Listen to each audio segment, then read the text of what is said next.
새벽의 총진군 주제가 예수로 무엇을 기적을, 특별히 이번 주는 교회학교 친구들이 새벽의 시간들에 동참을 해 주어서 월요일은 우리 유치부 친구들이, 화요일은 우리 유년부 친구들이, 오늘 새벽은 초등부 친구들이, 그래가지고 매일 새벽마다 우리가 기적을 맛보고 있습니다. 귀한 우리 자녀들, 그 영혼들이 한 사람 한 사람 새벽을 지킬 수 있다는 그 자체가 기적 아니고서는 설명할 길이 없습니다. 오늘 내려가면서 우리 초등부 친구한테 몇 시에 일어났어? 그랬더니 2시 반에 일어났어요. 왜 이렇게 일찍 일어났어? 눈이 일찍 떠졌어요. 근데 그 마음이 너무 참 감사하더라고요. 설레인 거죠. 여러분, 소풍 가기 전날 늦잠 잤어요? 그냥 깨어서 다시 또 깨어나서 이제 그런 설레임이 우리 아이들한테 있다는 자체가 참 복이잖아요. LA 계시다가 저쪽 앵커러지, 그때는 이제 비행기가 알래스카 앵커러지 한번 중간에 기착했다가 다시 LA로 오고, 과거에는 그랬습니다. 그래서 이분이 이제 대한항공에 다니셨는데 로스앤젤레스 근무를 하시다가 그 알래스카 앵커러지 그쪽으로 이제 근무지가 옮긴 거예요. 근데 이제 그쪽으로 옮겨가서 그 한 집사님이신데 그분이 전화가 왔어요. 목사님, 그래서 왜요? 그랬더니 와, 그때가 그리워요. 뭐가? 그랬더니 제가 이제 임의 목회하면서도 새벽기도 총직무를 했습니다. 이제 그거 할 때는요, 대예배에 출석하는 분들도 물론이겠지만은 모든 교회 학교 학생들 전체가 다, 그래서 주일날 출석하는 인원수보다도 새벽에 나오는 인원수가 더 많았습니다. 아멘 좀 해주면 얼마나 좋아요. 참 그런 역사들이 나타났고, 한 번은 새벽기도 몇 명 딱 출석을 목표로 놓고 새벽기도 총징후를 하는데 아무리 애를 써도 그 목표치 숫자가 도달이 안 되는 거예요. 그래서 그때 속으로 그랬어요. 괜히 내가 그때 목표치 숫자를 제시해가지고 왜 나만 이렇게 스트레스 받는지 모르겠다고. 근데 신기하게 끝나기 전에 한국에서 30명 대학생들이 제가 있는 동네로 견학자 온 거예요. 그래서 이제 교회로 연락이 와서 여러 가지 제안을 하길래, 좋다, 조건은 하나다, 새벽기도 참석하면 재워주고 먹여주겠다. 그랬더니 어우 좋다고. 그래서 그 친구들이 와서 그 인원 숫자가 채워졌어요. 아멘 해주셔서 고마워요. 그래서 이분이 그 알래스카 가신 그분이, 그 한 집사님이 지나놓고 나니까 그때 얘가 셋이었습니다. 새벽에 오시는데 그냥 오시는 것이 아니라 꼭 머리를 감으시고, 어떻게 하느냐면 그 시간에 새벽에 머리 말릴 시간이 없었던 것 같아요. 얘 셋 들쳐오고 와야 되니까. 그때 이제 막내 둥이는 진짜 어렸거든요. 양쪽 손 잡고 그 아이 업고, 그리고 얘 셋을 데리고 이제 그분이, 남편은 출근을 하시고요, 새벽에도 오시는데 이렇게 보면 이 머리가 항상 촉촉해요. 아직 안 마른 거죠. 머리 감고 오신 거예요. 그렇게 참 이렇게 부지런을 떨면서 새벽기도 총진구를 했는데, 막상 알래스카 가서 딱 신앙생활을 하면서 그때가 이렇게 그리운 거예요. 그래서 무슨 말을 하는 줄 알아요? 목사님, 그때가 참 좋았어요. 그때 내가 하나 결심한 게 있습니다. 교인들은 편하게 하면 안 되겠구나. 참 힘들고 고달팠지만 그래도 그 순간 아이들 들쳐오고, 그래도 새벽기도 싸우면서 아이들하고 같이 기도하면서, 이게 신앙생활하면서 영적 추억거리를 만들어 가면서 신앙생활해야 복이에요. 그러니까 뭔가 영적인 어떤 신앙의 흔적이 우리 삶 속에서 이렇게 군데군데 남아있어야 축복이에요. 그래서 그때 내가 새벽기도 내가 절대로 양보 안 한다. 그냥 힘은 들지만 그것이 영적으로 우리 삶의 큰 축복이고, 그래 안 그래요?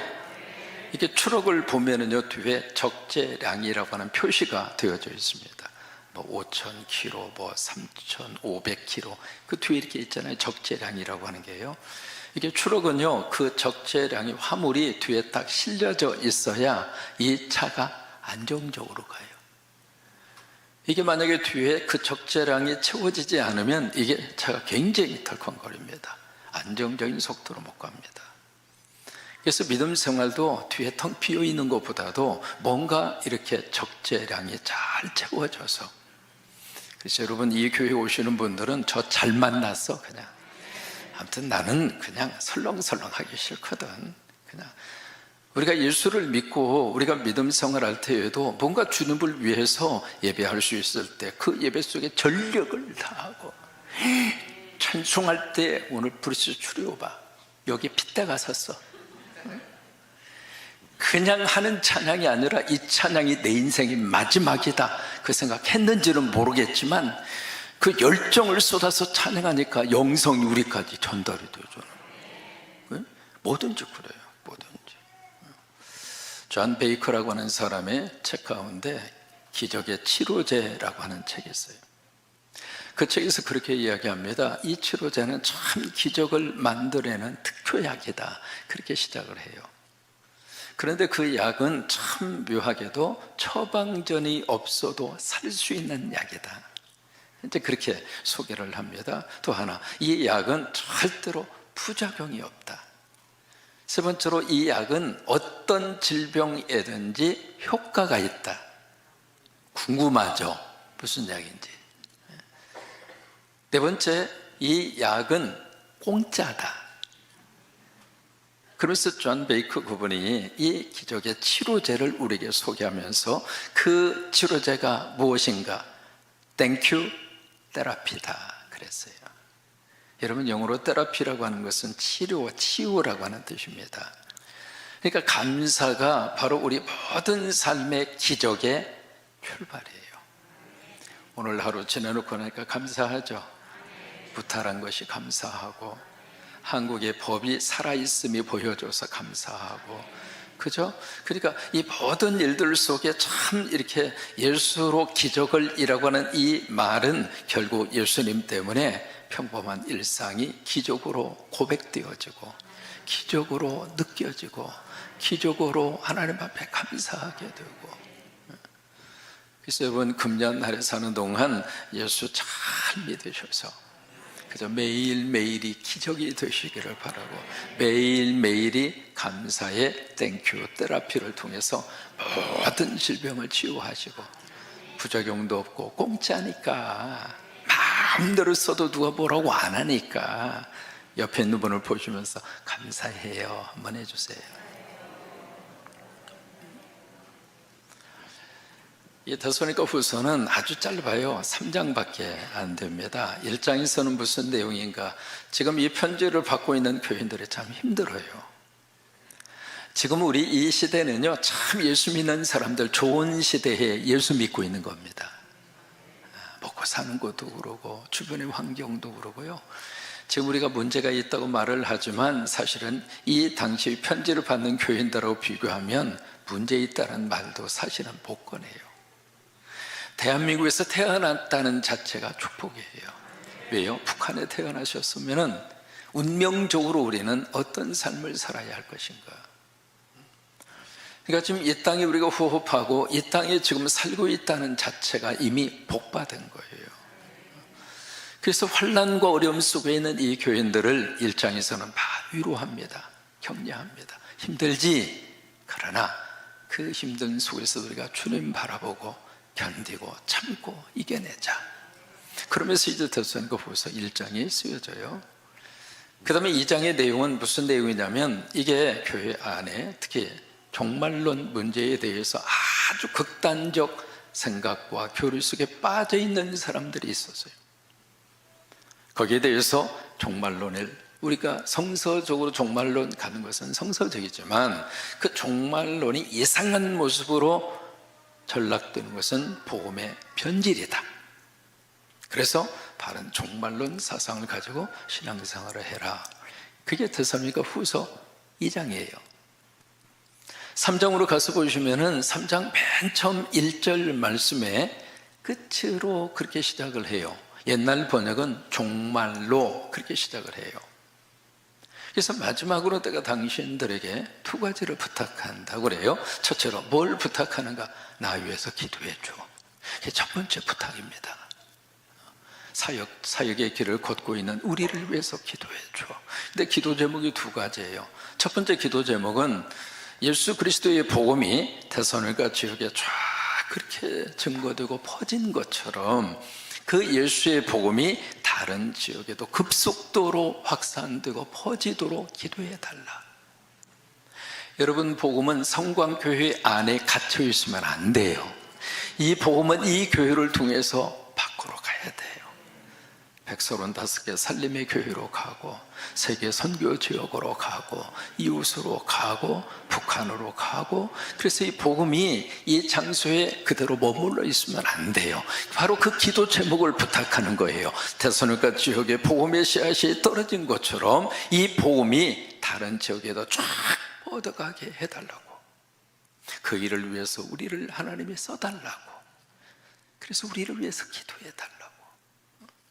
두 번째 기도의 제목은 우리를 이렇게 막 박해를 하고 우리를 힘들게 하는 모든 대적과 악으로부터 우리를 보호해 달라고. 그것은 사도 바울이 안전하게 살게 해 달라는 목적 때문에 그 기도 제목을 요청하는 것이 아니라 그것에 대한 궁극적인 목적도 복음 증거예요. 그러니까 바울에게서 우리가 뭘 하나 배울 수 있느냐면, 바울은 내 힘으로 내가 성령 받아서, 내가 불의 능력을 받아서 얼마든지 내가 복음을 전하고 십자가를 세우고 그리고 하나님의 나라를 확장시킬 수 있다, 그 생각 바울은 안 했어요. 여러분들이 기도해 주셔야, 여러분들이 기도해 주셔야. 같이 따라서 하십니다. 주의 종을 위한 기도는 목회 사역의 동참자다. 그래요. 여러분들의 주의 종들을 위해서 기도해 주시는 것은 목회 사역에 함께 동참하는 거예요.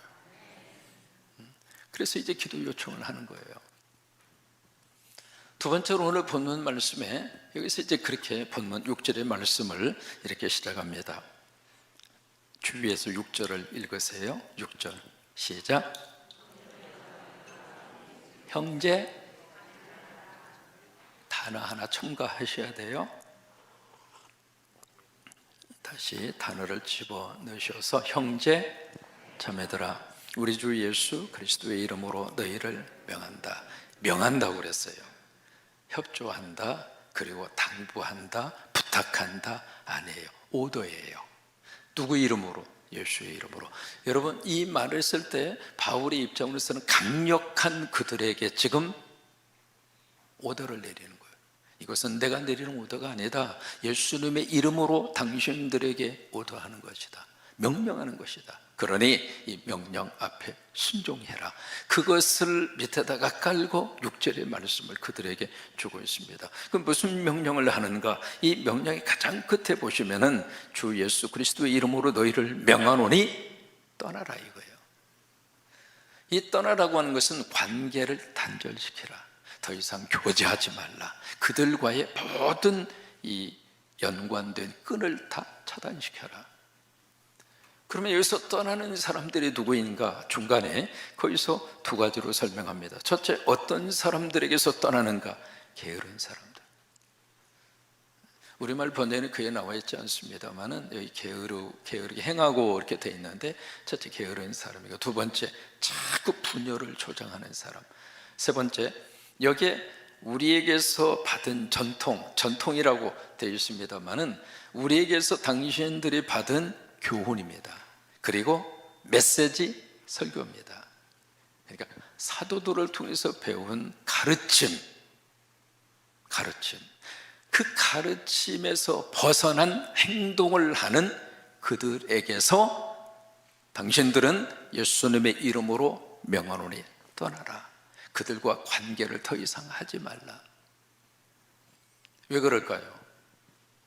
그들과 관계를 가지고 있으면은 여기에서 말씀을 하고는 게으르고 분열을 조장하고 사도들의 가르침하고 정반대로 살고 있는 사람들이 그 교회 안에 같이 교인으로 있으면 이 교인들이 자꾸 옆에 있는 사람들에게 영향을 줄까요? 안 줄까요?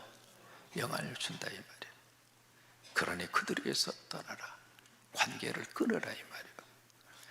영적으로 내가 살기 위해서는요, 잘못된 이단과는 여러분 관계를 끊으셔야 돼요. 그래야 내가 살아나요. 여기서도 이제 바로 그 부분을 6절에서 말씀을 하십니다. 그러면서 7절에 이 게으름 문제를 조금 더 구체적으로 설명을 하고 있습니다. 7절 시작. 어떻게 우리를 본받아야 할지를 너희가 스스로 안다. 무슨 얘기냐면 내가 당신들에게 이미 우리가 어떻게 살아야 할지 본을 보이지 않았는가. 그러니까 그것을 데살로니가 성도 당신들이 알고 있지 않느냐 그 말이에요. 그래서 우리가 너희 가운데서 그들과 함께 있을 때에 무질서하게 행하지 아니하며, 다시 말해 게으르지 않았다 이 말이에요. 나태하지 않았다 이 말이에요. 그러면 왜 이 말씀을 지금 해주고 있을까? 이게 종말론하고 관계가 있습니다.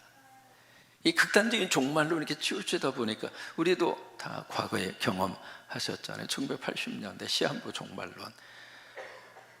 그런 것처럼 그런 이상한 종말론 사상이 이 교회 안에 들어온 거예요. 그래서 곧 예수님이 오시는데 우리가 이래서 뭐 하냐고. 시한부 종말론 때도 그런 사람 굉장히 많았습니다. 회사 다 때려치우고요, 학생들은 학교 안 갔어요. 대학교 입학 시험 준비를 해야 되는데 고등학생들이 시한부 종말론을 받아서 입시고 뭐고 다 때려치워버리고 밤 12시에 모여서 휴거 두기 위해서 그냥 기도하고 철회하고, 날마다 목이 쉬어가지고요 하도 부르짖어가지고. 그러니까 부모가 답답하니까 공부해야 돼. 아이 주님 오시는데 이 세상 떠나는데 무슨 공부가 필요하냐고. 그런 부류의 사람이 이 교회 안에도 그대로 나타난 거예요. 그래서 이 사람들이 일을 안 해. 출근도 안 하고 일도 안 하고. 그러면 출근도 안 하고 일도 안 하고 돈도 안 벌면 밥은 먹어야 돼요? 안 먹어야 돼요? 그냥 굶어요? 배고프니까 먹어야지. 그러니까 어디 가서 밥을 먹어요? 돈이 없는데. 그러니까 이 집 가서 얻어먹고 저 집 가서 얻어먹고. 그러면 이 집 가서 얻어먹으면서 그냥 밥만 먹고 옵니까? 꼭 거기 가면 사람은 참 묘합니다. 말을 불어냅니다. 그리고 이쪽에 있는 말을 이쪽으로 자꾸 전달합니다. 근데 사실을 사실대로 전달하는 것이 아니라 그 속에 자기의 생각이 들어가서 이쪽에서 전달해서 나중에 보면 이쪽에서는 넘어졌는데 몇 사람 건너가면 이미 죽어서 장례식 끝났어. 그런 부류의 사람이 교인들 가운데 있더라 이 말이에요. 그러니 교회가 편안하겠어요? 아니면 교회가 뒤숭숭하겠어요? 그런 분위기예요. 그러니까 그들에게 내가 당신들과 함께 있을 때 우리가 어떻게 행동했는지 이미 본을 보였으니까 알잖아. 우리가 게을렀나? 예수님이 내일 오시니까 아무것도 하지 말고 가만히 앉아 있었는가? 아니지 않는가? 우리가 어떻게 살고 어떻게 사역하고 어떻게 당신들에게 삶에 대한 모습을 보였는지 당신은 알고 있잖아. 그러면서 여기에 8절에 참 재미있는 말씀을 하고 있습니다. 우리는 누구에서든지 음식 돈 내지 않고 공짜로 먹지 않았다고. 다 돈 내고 먹었다고. 그러면서 오직 수고하고 애써서 주야로 일을 해서. 그래서 바울이 무슨 선교를 했는가? 자비량 선교를 했잖아요. 자기 스스로가 돈을 벌고 스스로가 필요한 물질을 스스로가 충당을 해서 하는 것을 자비량 선교라 그래요. 근데 그 자비량 선교를 영어로 텐트 메이킹이라고 그래요. 텐트 있잖아요. 텐트 메이킹, 만든다. 그래서 자비량 선교를 영어로 텐트 메이킹이라 그렇게 표현하거든요. 왜냐하면 사도 바울이 무슨 일을 했느냐면 텐트 만드는 일을 했어요. 그러니까 그 일을 열심으로 하면서 그러면 복음 전하는 것은 나 피곤하니까 안 해? 아니라 이 말이에요. 그 일도 하고 복음도 똑같이 전하고. 우리 그렇게 살았다. 밤이고 낮이고 수고하고 애써서, 물론 이 성도들이 이렇게 헌금도 하고, 이제 빌립보 교회 같은 경우도 그러죠. 그래서 선교 헌금도 충당을 하고 그렇습니다만은 기본적으로 바울은 그렇게 사역을 했어요. 그 내용을 8절에서 그렇게 말씀을 하는 겁니다. 그것은 아무에게도 짐이 되지 아니하려 함이라. 짐되기가 싫다 이거예요. 9절에 우리에게 권리가 없는 것이 아니다. 여러분, 사도들은 얼마든지 그 권리를 주장할 수 있습니다. 이 근거가 이미 구약에서부터 근거가 있어요. 이스라엘은 모두 지파가 몇 개죠? 12지파예요. 여호수아를 통해서 가나안 땅 점령한 다음에 땅을 분배받은 지파는 12지파 모두 다예요? 아니면 11지파만 땅을 분배받았나요? 11지파만. 그래서 한 지파는 안 받고 주지 않았어요. 그 지파가 어느 지파죠? 레위 지파. 왜 그래요? 레위 지파는 성전에서 하나님을 섬기는 일과 그리고 11지파 교육에 대한 사역의 책임을 레위 지파가 진 거예요. 여러분, 그게요, 유대인이 되는 놀라운 그들만의 교육의 방법이에요. 고대 사회로부터 교육에다가 전폭적으로 교육을 감당하는 사람들에게 당신들은 다른 일 하지 말고, 우리가 먹는 거 입는 거 다 11지파가 책임질 터이니까 당신들은 오로지 연구하고 말씀을 가르쳐주고 그리고 하나님 앞에 예배하는 일, 그 일에 몰두해 주시오. 그게 구약에서부터 나온 이스라엘 사람들이 가지고 있는 독특한 교육의 마인드예요. 그러니까 레위 지파는 일하지 않았습니다. 땅이 없었으니까요. 오직 하나님이 레위 지파의 기업이라고 그랬잖아요. 그러니까 사도들도 이렇게 쭉 다니면서 복음을 증거하면 의식주 문제는 교회와 교인들의 전적으로 책임을 질 마음을 가지고 있었고요. 그렇게 책임을 지고 그랬어요. 권리가 없는 게 아니라 이 말이에요. 그래서 우리도 당연히 권리가 있다. 그러나 9절에 오직 스스로, 내 스스로가 선택을 해서 당신들에게 본을 보였다. 왜? 우리를 본받으라고.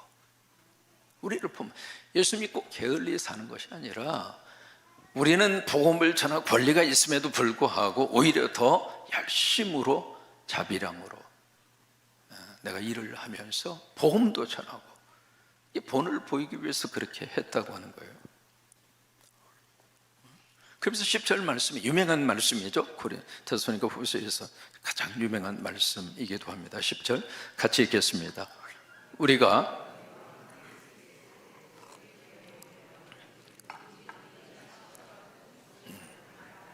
유명한 말씀이죠. 누구든지 일하기 싫어하거든 먹지도 말게 해라. 먹지 말라가 아닙니다. 먹지도 말게 하라 이 말이에요. 참, 이 데살로니가 후서에서 가장 유명한 말씀이죠. 일하기 싫어? 그럼 먹지 마. 무슨 말이에요? 일하기 싫어? 지구를 떠나. 일하기 싫어? 그러면 돌아가셔. 살 가치가 없다 그 말이에요. 여러분, 굉장히 충격적인 말 아닙니까? 아니에요? 이게 지금 데살로니가 성도들과 함께 있을 때 내가 당신들에게 그렇게 가르치지 않았는가? 그렇게 설교하고 그렇게 메시지를 전하지 않았는가? 일하기 싫으면 먹게 하지도 말라고. 아예 먹는 것 자체는 주지 말라 이 말이에요. 여러분, 자녀들이 아이 엄마 이거 싫어, 먹기 싫어 그러면 주지 마요. 성경이 주지 말라고 그랬잖아. 막 쫓아다니면서 입에다 넣어주고 그러지 마세요. 안 먹어요 그러면 먹지 마라 이놈아. 네가 배고프지 내가 배고프냐 이놈아. 조금만 참으면 다 먹게 돼 있어요. 반찬투정하잖아요. 그러면 이렇게 다 해서 안 먹어 그러면 알았어 먹지 마. 내가 먹을게. 절대로 사정하지 마요. 아시겠습니까? 이게요, 그때부터 막 사정을 하면 이 자녀들이 부모님은 나에게 꼼짝없이 사정하는 분이구나. 머릿속에 딱 DNA가 박혀가지고 부려먹는데 얼마나 많이 부려먹는지 한도 끝도 없어 그냥. 그러지 마세요. 성경대로 삽시다. 먹기 싫다? 알았어, 먹지 마. 써놔요, 집에다가. 일하기 싫거든 먹게 하지 말지어다. 그러면 이 비슷한 내용들이 성경에 자주 언급이 돼요. 창세기 3장 19절에서도 이마의 땀을 흘려야 먹고 살리라. 잠언 10장 4절에 게으른 손은 가난을 만들고 부지런한 손은 부를 창출할 것이다. 시편 128편 2절도 내 손이 수고한 대로 먹을 것이다. 수고라는 이야기가 노동입니다. 손으로 노동한 대로 먹을 음식이 생기게 될 것이다. 그런데 여기 성령님께서 이 바울을 통해서 좀 더 세게 말씀을 하시는 거예요. 일하기 싫어? 그러면 지고 떠나. 살 가치가 없어. 그 이야기 오늘 좀 충격받고 가세요. 그렇게 설교를 하고 그렇게 가르쳤는데 11절 같이 읽습니다. 우리가 들은즉 너희 가운데 게으르게 행하여 도무지 일하지 아니하고 일을 만들기만 하는 자들이 있다. 이 말을 들은 거예요. 내가 그렇게 열심히 가르치고 그리고 본도 보이고 다 그렇게 했는데 어떻게?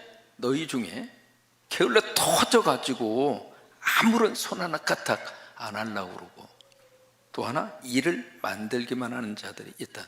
이 부분을 영어 번역에 저는 참 잘 돼 있더라고요.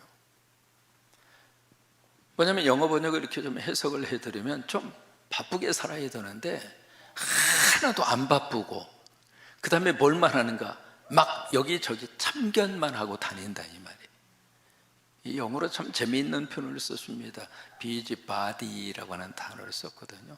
몸이 바빠. 몸이 바쁜데 좋은 일로 바쁜 것이 아니라 이 집에 가서 상관하고 저 집에 가서 상관하고. 왜 그래요? 이게 게을러 터져서 일을 안 하니까 배는 고프지, 돈은 없지, 밥은 먹어야지. 그러니까 이 집 가서 김주사님, 그러니까 거기서 밥을 먹으면서도 이거 참견하고 저거 참견하고, 거기서 들은 소식 딱 가서 이쪽에 가서 이 집사님 해서 밥 먹으면서 여기 있는 이야기 이쪽으로 갖다 옮기고, 그런 식으로 막 여기저기 참견하고 다니는 그런 교인들이 데살로니가 교회 안에 있었다 이 말이에요. 12절입니다. 같이 읽어요. 이런 자들에게 우리가 명하고, 이런 자들이 누군가? 그 앞에서 쭉 설명한 그런 사람들이잖아요. 우리가 명하고, 이 명한다고 하는 표현이 6절에서도 명한다 계속 나오죠. 6절에서도 오더한다, 12절에서도 내가 너에게 명한다. 주 예수 그리스도 안에서 관하기를 다시 한번 6절의 말씀을 그들에게 상기시켜 줍니다. 조용히 일하여 자기 양식을 먹어라. 여기 조용히 일하여 라고 하는 이 말은 그러면 일할 때 뭐 조용히 일하라 그 말일까? 그 아니에요. 여러분이 일하는데 어떻게 조용히 일합니까?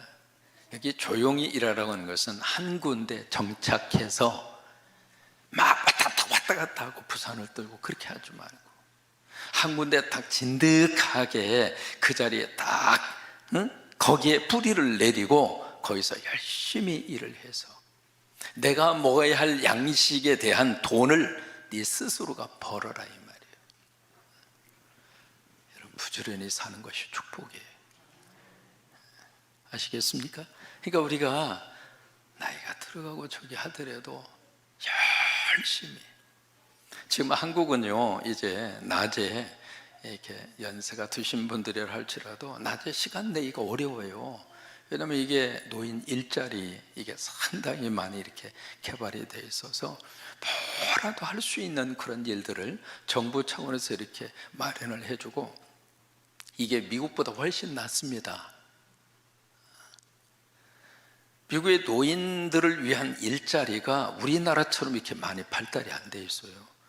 가서 이제 제가 듣기로 조금 뭐 하루에 몇 시간, 일주일 저기 하면 하루에 뭐 한 달에 한 70만 원 정도 수입이 있는 그런 노인 일자리도 있다고 들었고, 뭐 그래서 이게 낮에 좀 나오세요 하면 나올 분이 없어. 이 구역장님 세우는 것도 참 힘듭니다. 딱 세워서 구역장 산림대학에 좀 나오세요 하면 시간이 없어. 참 부지런히 사는 거죠. 좋아요, 그게. 좋아요. 뭐든지 우리가 열심히 게으르지 말고 성실하게 최선을 다해서, 여러분 그렇게 사는 것이 축복이에요. 이 손 아껴가지고도 어디다 쓸 겁니까? 이 손이 닳아 없어지도록 쓸 수만 있다면 쓰는 게 축복 아니에요? 이 손 아껴가지고 언제 쓸 거예요? 이 손 아낀다고 계속 이 손이 그 아름답고 보드랍고 좋은 그 손으로 100세 될 때까지 이 손이 그대로 갈 것 같아요? 아니잖아요. 열심으로 사역할 수 있을 때, 하나님 앞에 헌신할 수 있을 때, 내가 일할 수 있을 때 불평하지 말고 감사하면서 일할 수 있어서 감사합니다. 직장을 주셔서 감사합니다. 사역할 수 있어서 감사합니다. 오늘도 우리 쉐키는 얼마나 감사해요. 얘 둘 탁 드리고 그냥. 그러니까 새벽에 와서 찬양을 해요. 애기들 어떻게 하냐 그랬더니 카메라 딱 설치해가지고 핸드폰으로 딱 주셔야 하는 거예요. 근데 그동안에 저 두 아이가 한 번도 지금까지 안 깼어. 새벽기도 마치고 갈 때까지. 지난번에는 가보니까 그러더래. 딱 일어나가지고 문을 열고 이렇게 쳐다보더래요. 울지도 않고. 참. 얼마나 감사해요. 부지런히 하죠. 아셨죠? 이 한 해 저나 여러분이나 그렇게 삽시다. 그래서 게으르지 말고, 그리고 열심으로 예배 때도 열심으로 예배 드리고, 찬송도 열심으로 찬송하고, 설교도 열심으로 들으면 나에게 축복이에요. 그죠? 뭐든지 열심으로. 그렇게 하면 거기에 하나님의 기적의 복을 주시고, 또 거기에 하나님의 역사가 나타나고 하나님의 축복이 나타나는 귀한 역사가 있을 줄로 믿습니다.